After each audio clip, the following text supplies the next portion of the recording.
Planes, trains, and automobiles. Yes, they are important when it comes to getting guests into theme parks. Walt Disney World, well, it's no different except for the fact that it is the largest vacation resort in the world. We're talking 40 square miles of fun. At least it used to be fun. And now that Disney is no longer able to govern its own captured local government, yeah, that's a tale for another day. We've got videos on that. Now that they can't do that any longer, well, now they seem to be in a massive Mickey-glove-sized Chinese finger trap, and they want out of it badly. The more that they harm the local government that controls Disney, the less money that local government has to invest in roads, bridges, and everything else that keeps Disney World moving.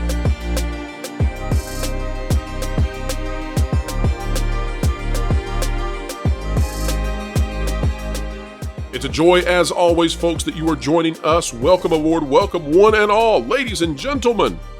We're here to talk to you today in a way that explains entertainment and keeps you ahead of the culture curve.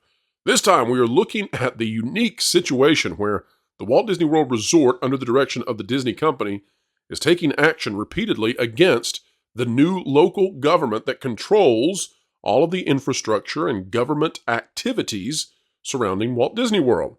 And at the same time that they are doing so, and losing, by the way, they are also damaging that local government's ability to give nice things and do great things for the resort, for the guests, etc. It is quite the fascinating situation. And we're going to explain it all to you in a way that the mainstream media and access media either don't want to do so, or they just don't have the time. DeSantis, and I think this is a misframing by the good folks at www.magic.com. No offense to them, but it's a misframing. This is not DeSantis in any way. Central Florida Tourism Oversight District is cutting more than $3 million from road maintenance at Walt Disney World to pay for its legal fights. Get ready. We're going to explain why this is a terrible Chinese finger trap, just the right size for a Mickey finger. All right, it says Central Florida Tourism Oversight District plans to cut more than $3 million from its road maintenance at Walt Disney World in a proposed budget for financial year 2024. But why? Why, Pro, are they cutting? The proposed budget sees spending on roadway repair and maintenance fall from $16 million to $13 million, a decrease of $3 million for you math aficionados out there. And a note on the budget, cftod says the major variance is due to less paving rehab. By the way, note that Disney was revamping their roadway systems, putting in new roadways and new signage at the time that cftod took over. This will impact that. During a late August Central Florida Tourism Oversight District Board meeting, Administrator Glenn Gilzian, I like Gilzian, it sounds strong, reported spending plans for the district's legal battle with Walt Disney World. According to him, cftod has spent almost $2 million so far, with an additional budget of $4.5 million allocated for the financial year of 2024. The cftod board sued Disney in a Florida state court in May 2023. Disney claims in its lawsuit filed in federal court that there hasn't been a targeted campaign, or has been. Disney dropped all charges, though, except for one free speech claim, which we had Ron Coleman on here. He says that's a placeholder. Here's the bottom line, folks. This is not what is explicitly stated in the article, but which we are going to relay to you as we read between the lines with our infinite Disney wisdom that they lack. Here's the deal. Every time that cftod has to defend themselves against Disney, the money that they spend to defend themselves comes out of Disney's roadway projects. Let me say it again for you who need to hear this even more clearly. Whenever this new district defends themselves, they are using the money that would otherwise be going to improve Walt Disney World to pay to defend themselves against Walt Disney World. So Disney, every time they attack them, they are harming themselves. And not only that, here's how the Chinese finger trap works. Not only that, but every time Disney has attacked them thus far, they have lost every single time. Disney has no legal victories over the Central Florida Tourism Oversight District, as has been predicted by Andrew of Legal Mindset, as has been predicted by Valiant Renegade, as has been predicted by this channel, because were Disney to be proven correct in any of these legal battles, it would reconfigure property rights across America. Now, do you hear that in any of the articles out there? No. Nobody tells you in the articles that, hey, Disney attempted to grant itself government powers in the 11th hour as their district was being dissolved by declaring Disney World a giant homeowners association that can grant government powers. Nobody says that, but that is what has happened. That is why Disney loses over and over and over.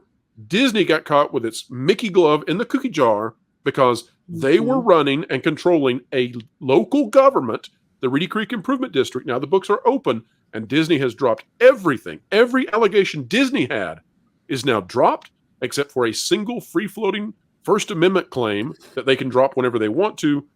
And all of the allegations that the new local district, the Central Florida Tourism Oversight District, every single charge they have made remains against Disney. This is a first quarter in a basketball game where one team has made buckets and the other sits silent with a 0 on the scoreboard. Panel, what do you make of the fact that Disney, every time they prolong this, they actually harm themselves? And will we ever get those less desirable blue roadway signs that Disney is so desiring to go up? So ugly. I don't get the point. What do you guys make of the story? Vanity at that point. It really just boils down to one thing: the hubris that the Disney company has, because the state of Florida, for lack of a better term, and way before I was born, basically gave Disney free reign in the state, to the point where they can throw their weight around. It's Disney. We can do whatever we want. And, the state of Florida, guess what? You owe it to us. You're nothing without us. That is the attitude that we've gotten. That's the attitude that's been prevalent through Republican governors in Florida and Democrat governors in Florida. Mm-hmm. Well, an attitude of gratitude Disney has not. If anybody doesn't understand, they had the ability to, I believe they had the ability to make an airport. I know for a fact they had an ability. If they wanted to build a nuclear reactor on their own property, they could have done it. They would have just had to jump through. Yeah, they just would have had to jump through the federal things. But the airport was actually there. Ask Vash.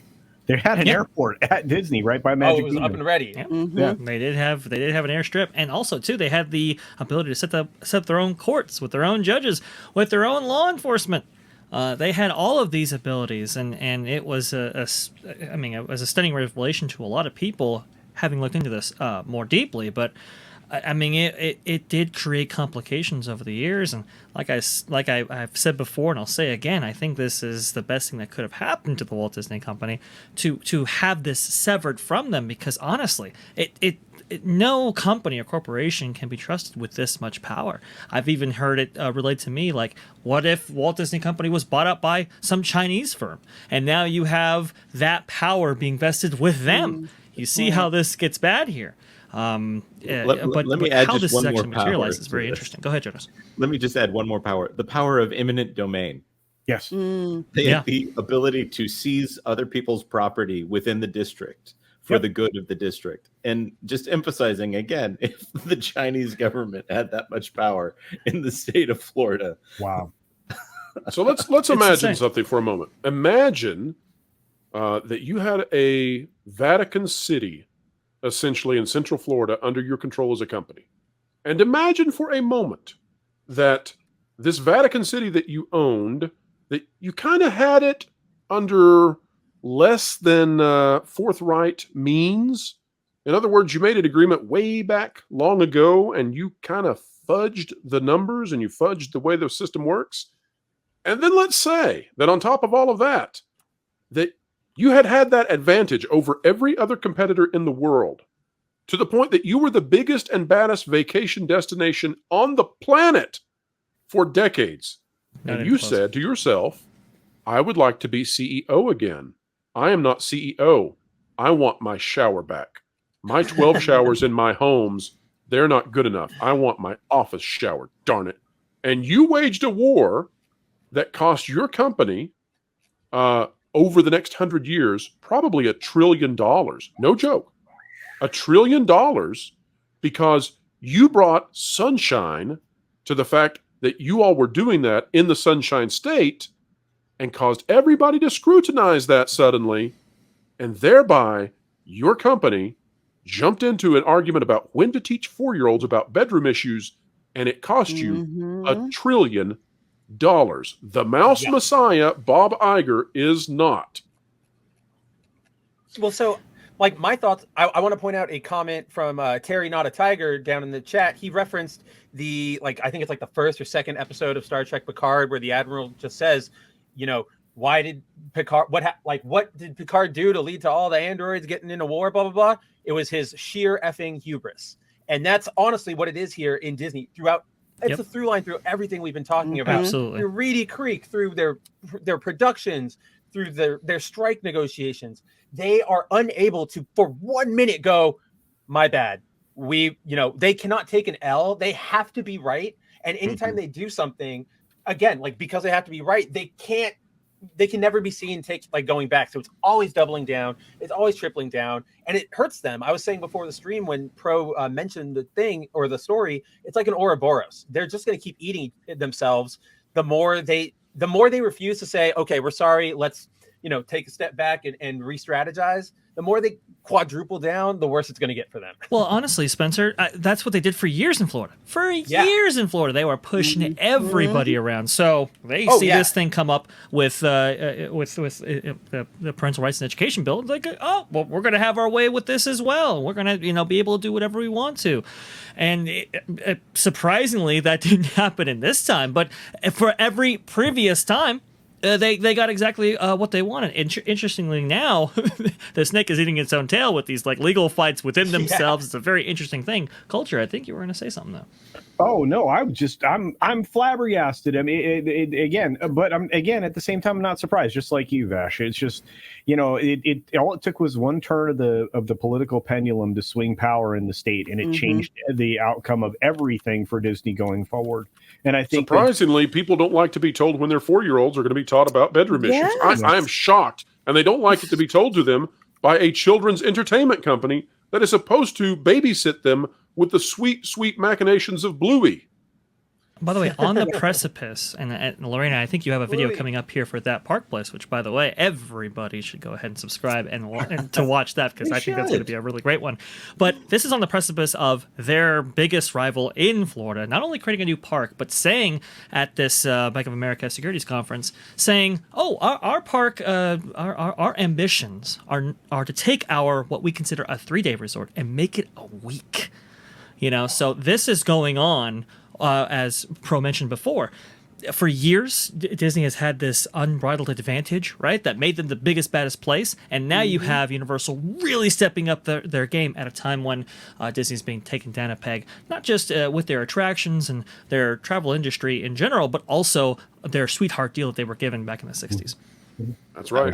I hate to cut in right now, but we never do this. We never play a super chat outside of the super chat time. But this one, I can't wait any longer. We have to immediately take it. Not that one. No, not this one. John Cornyn, for $2, a shower in France is called a douche. John, in Burbank, it's the CEO who is in the shower who gets called it. Dang it, Bob. Dang it, Bob.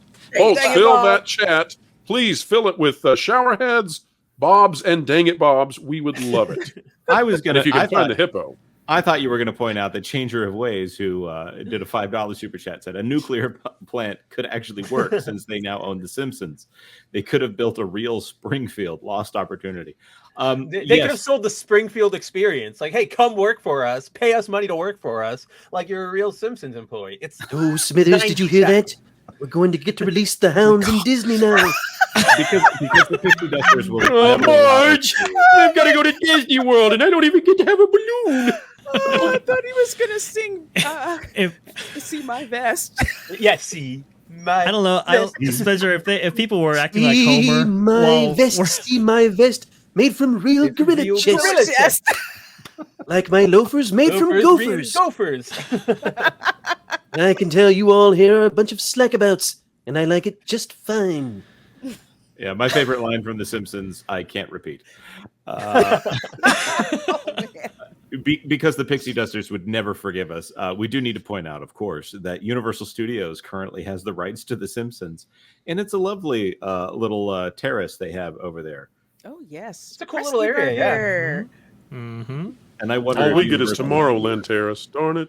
Oh. Well, it's a wrap, folks. How did we do? It is time for your vote of confidence. If you like content like this, consider clicking the like button, share, subscribe, and, indeed, click it, stick it to the algorithms.